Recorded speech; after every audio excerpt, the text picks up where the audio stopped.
Welcome. I'm Halcyon, this is Hug Nation, and today the topic is the sin of righteousness. Now, I was over at a friend's house over the weekend, and he asked me, he goes, what is the common denominator in all of the mass shootings that occurred? And I was like, oh God, this sounds like the worst game ever. Like, I don't even want to dig into this, but he said, righteousness. I was like, He's like, every person who has done an act this heinous feels righteous. They are so strong in their belief that they believe they are justified in taking life, in killing. And it made me start thinking about righteousness. And I'll take a pause and say, someone emailed and said, do you mean righteousness or do you mean self-righteousness? Now, righteousness can mean your actions are justified because they're in alignment with divinity or with God or with truth.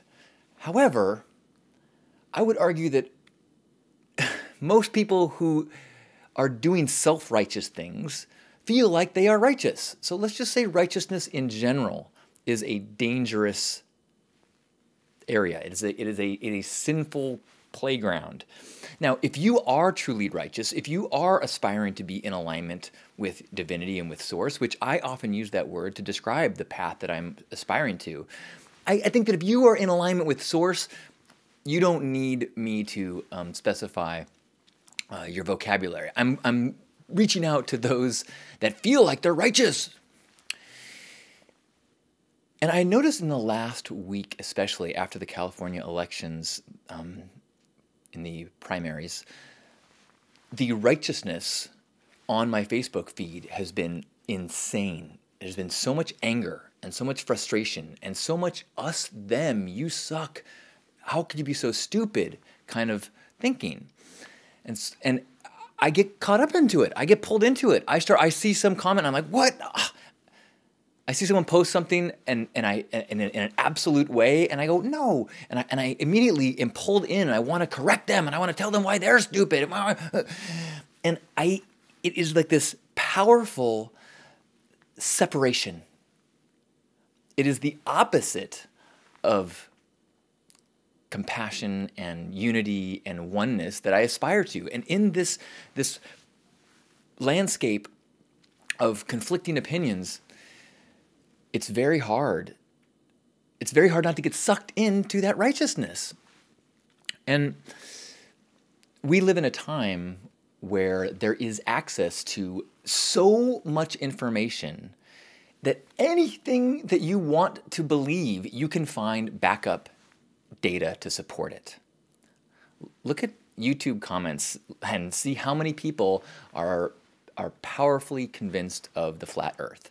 Or look at any debate between, pro and anti-vaccination people. They all have tons of research and reasons to believe that they are in the status of truth and righteousness, and you are the enemy.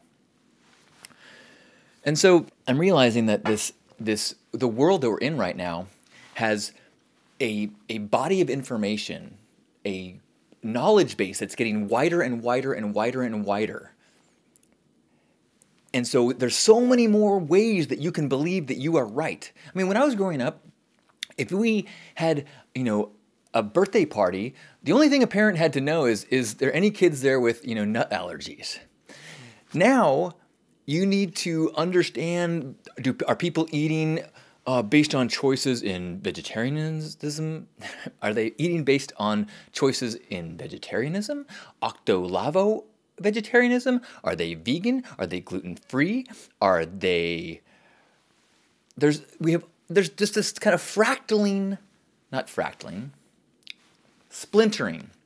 And so there's so many different choices, and it's beautiful. But the problem is, the more we splinter off into our diversity of ideas, the more likely it is that we are going to have beliefs at odds with those around us. The more dangerous that righteousness or self-righteousness becomes. When Dimitri said, righteousness, that's what everything has in common, and that's what you've been talking about all along. And I was like, rolled my eyes. I was like, are you serious? Like, I want to get out of this conversation. I want to remove myself from this dialogue and this aggressive conversation that's happening in all realms as much as possible, because it makes me sick. I find myself so frustrated. I find myself losing days and having my shoulders hunched and feeling like aggression and negative feelings toward people that I know to be wonderful people. I'm like, well, I don't want to be in this fight. I don't want to be in this conversation. And then I realized, okay, maybe I'm misunderstanding what he's saying. The world doesn't need someone right now who is an authority that is coming with the answer to our problems. The world needs reminders that there is no absolutes, that we are all in a state of confusion all the time. I mean, the downside of wisdom, the downside of growing up and learning so much about the world is that my confidence in anything is diminished. So to be asked to be like, oh, why don't you step up and take a stand on this? I'm like, unless what I'm taking a stand on is in tolerance, is in the recognition of multiple truths. There is that Maori saying that there are no facts, only stories. And I think one of the hardest things to do in this current landscape is to take yourself out of your story or stories. Recognize that your righteous indignation, that your feeling of grounding is based on a set of stories. And so as you find conflict and you find wrongness with the other, to your them, I mean to your us, when you find wrongness with the other, when you see them and us in this division, the hard thing to do is to go, oh, they have a different set of stories. And if I was in that situation, surrounded by that set of stories and those experiences, I would be one of them. I would have that set of beliefs. And once you start to realize, oh gosh, everybody is acting in integrity according to their set of stories. That means the racist, that means the Trump supporter, that means the corporate oil executive, that means everyone is acting in according with their beliefs in a state of integrity, because they are in integrity with their set of stories. And as maddening as that can be, when we don't subscribe to those stories, there's no way we can find any sort of compromise, any sort of peace, any sort of harmony if we refuse to acknowledge that there are perspectives, stories, truths that are valid within the context of the experiences and beliefs that anyone has. And from that place, I think it gives us a way to move forward in a conversation, not from a fight, but from an attempt to grow. For years, I have called these talks that I do during Hug Nation the Belief Buffet. That these are morsels of belief, of idea that resonated with me in this moment, and so I'm sharing them, but not with the intention of convincing you, of shoving it down your throat. It's like a buffet. It's laid out, and taste what you want. If something looks good to you, chew on it for a while. And if it doesn't taste right, spit it out. And I think that the more that we can have that mentality about one another, the more peaceful we can move forward. And I would argue that the more critical it is becoming, because the idea that we're ever all going to get on the same page is that shore is getting farther and farther and farther away with the explosion of information, with the connection of the world. There are some things that may become more and more true. Ideally, as people evolve in their spirituality, ideas of oneness and connection and golden rule stuff will become more ubiquitous. But when you get into the stories, the facts that we each subscribe to, that the choices of the facts that we subscribe to are just getting more and more and more diverse. The information available to us will continue to multiply. And that means that our compassion and our tolerance needs to continue to multiply too. So thank you for digging deep to find your compassion and your tolerance when every ounce of your being wants to lash out at that who doesn't get it. Because maybe everyone gets it within the context that they have. And then we can have some compassion. And it's only through that bridge of compassion that we can move forward. A few other things that I want to talk about. One of the things that I saw a number of people tweet about and write about was in the wake of this Orlando shooting, the information came out that the shooter had been investigated by the FBI in the past. And people were like outraged that even though the FBI had looked into him and had interviewed this person, he still was able to get a gun and do this act. And I want to put up the brakes and say, let's think about this conversation before you let emotion take over too much. Because it is a very dangerous path to start saying that we should take away people's rights based on what they've been accused of. Not found guilty of, accused of. I would remind you that Martin Luther King Jr. was investigated by the FBI. In fact, the FBI tried to convince him to kill himself. Look up COINTELPRO online. So if we are going to say that we want to remove due process as an attempt to make ourselves safer, that is a dangerous path. Do not sacrifice freedom for security, because we are not going to be more safe based on handing over our freedoms, our privacy, our rights to the government to decide for us if somebody is worthy of their rights without due process. We have a checks and balances. We have a judicial system that is intended to protect us from a government getting too powerful and just deciding who the people who are in the way of the status quo, in the way of the oppressive regimes and things. I mean, that happens around the world. But imagine if we lived in a place where if you were accused of a crime, then you had to pay the price for that. We are innocent until proven guilty in this country.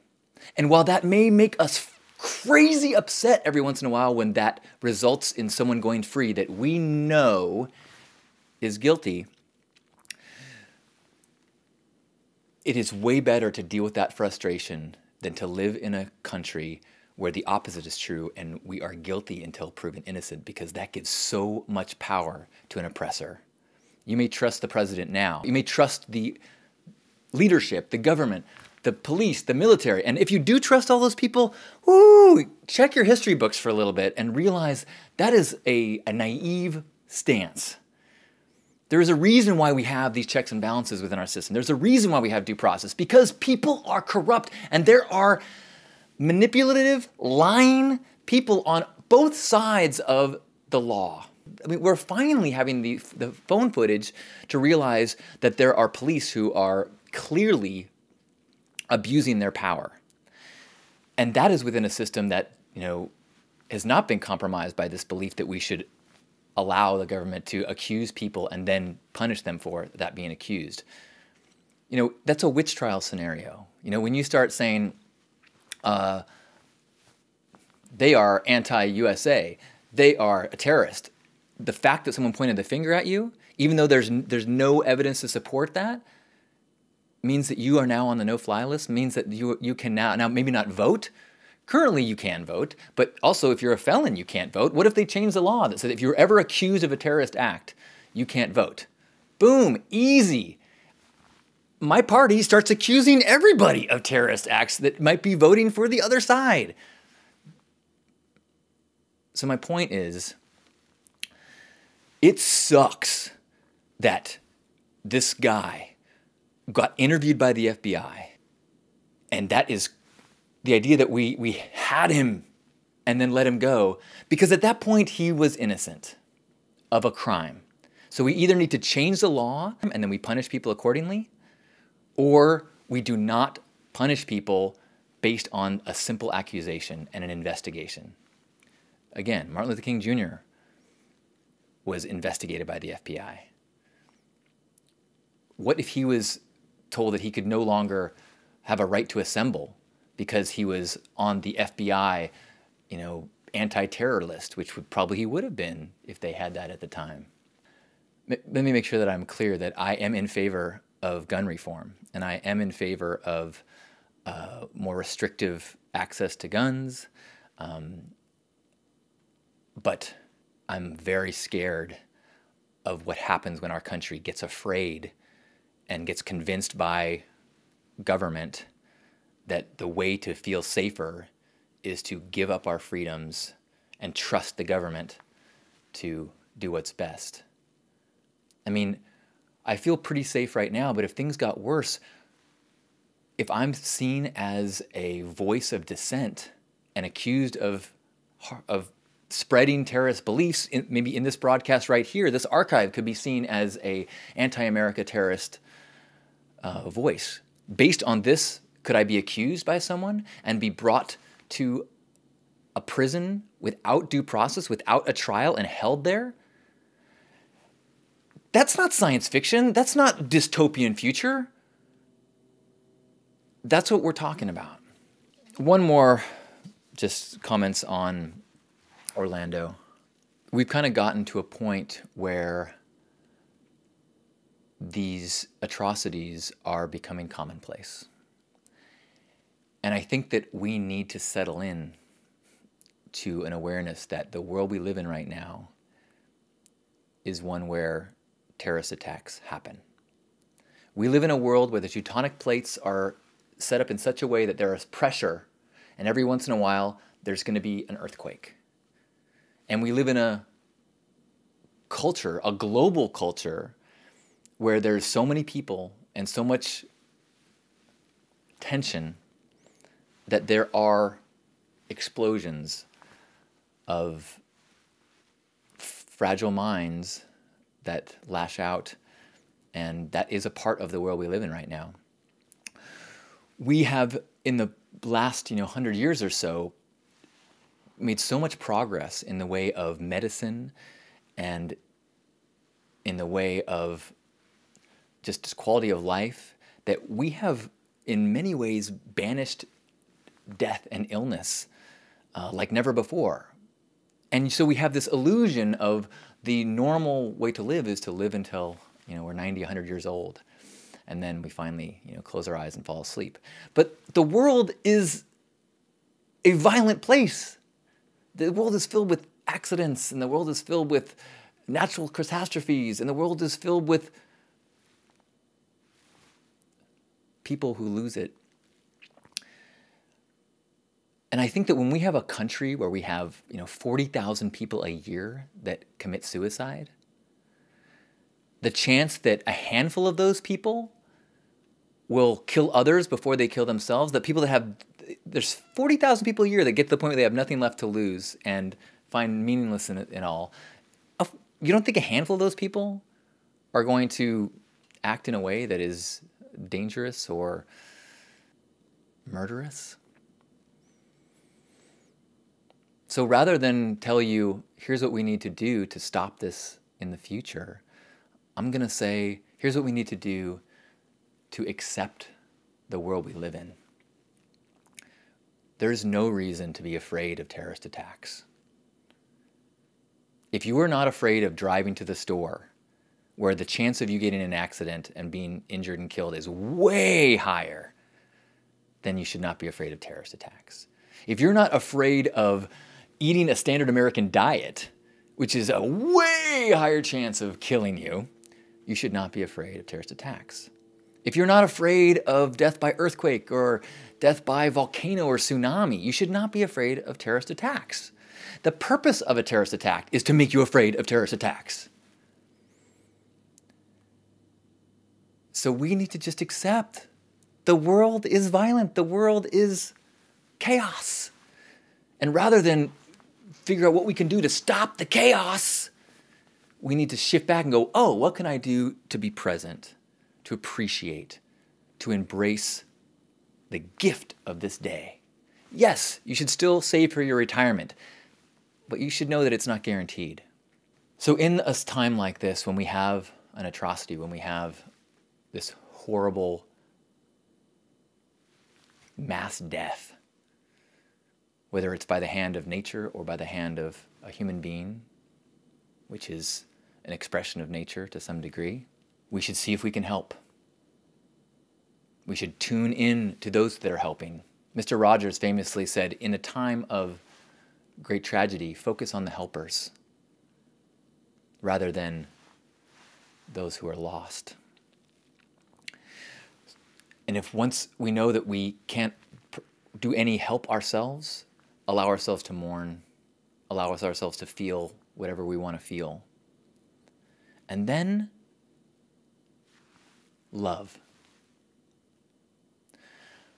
This world is massive, and in an internet-connected world, we have information about terrible things happening all over the place. You can spend all day long learning about terrible things and death and oppression. And your job is not to feel the pain of all those people. Your job is to promote love and acts of kindness in your world, in your neighborhood, in your realm of influence. You can't stop an earthquake, but you can reinforce your foundation. You can remove the big glass frame that's above your bed. You can make your life better and safer and more love-filled, and your world more love-filled. Now, is that going to help when the big one comes? No. But it makes a difference. And the more people that are making tiny, small steps to heal themselves and add love to the worlds around them, the ripples make a difference. And the world changes. So rather than feel like the world's going to hell in a handbasket, be empowered and know that you are responsible and you have the power and you are in your day-to-day life making the world not towards hell in a handbasket, but towards light, harmony, tolerance, and understanding. It's not the job is not the whole world at once. The job is step by step. And you and me and everyone is responsible for that. My heart goes out to all those that are hurting, feeling loss, all those that are feeling the loss to their communities, to their families, all those that are feeling like more in danger, feeling like the world is no longer a safe place. I have sympathy for any pain that people are feeling.